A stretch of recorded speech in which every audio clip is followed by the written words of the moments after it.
I'm going to show you how I examine my patients for pelvic tilt, and it's most important that they are in a standing position because people naturally stand and walk, and this is how you need to examine them.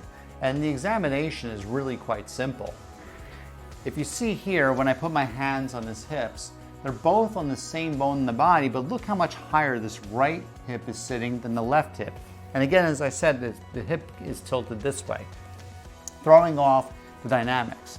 And usually when the hip is tilted this way, then the shoulders actually get tilted this way.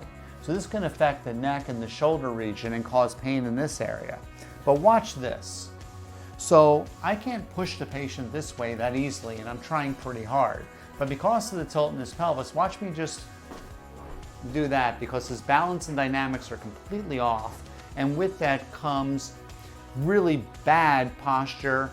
And also, this is one of the things that leads to injury. What we'll see in the patients with the pelvic tilt is that often their foot rolls into place, their bone may shift here. In addition to that, on the side that's tilted down, there'll be a lot of tightness in the iliotibial band, and it's really important that we treat this. And you'll see on the side that's not affected, that's not tilted, that the iliotibial band is nice and supple.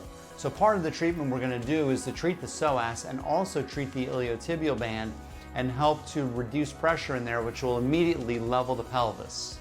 So with pelvic tilt, I developed a series of injections that will immediately correct the damage. So we performed the pelvic tilt procedure, which was really simple, and now we're going to check and look at the results. So this is immediately after treatment that you'll see when I put my hands on his hip bones, they're perfectly level.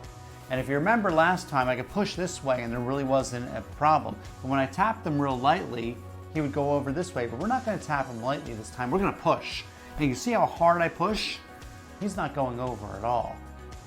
In addition to that, if you look at the position of his shoulders, that's leveled out too because we corrected the base. And then the abnormality up here also corrected as well.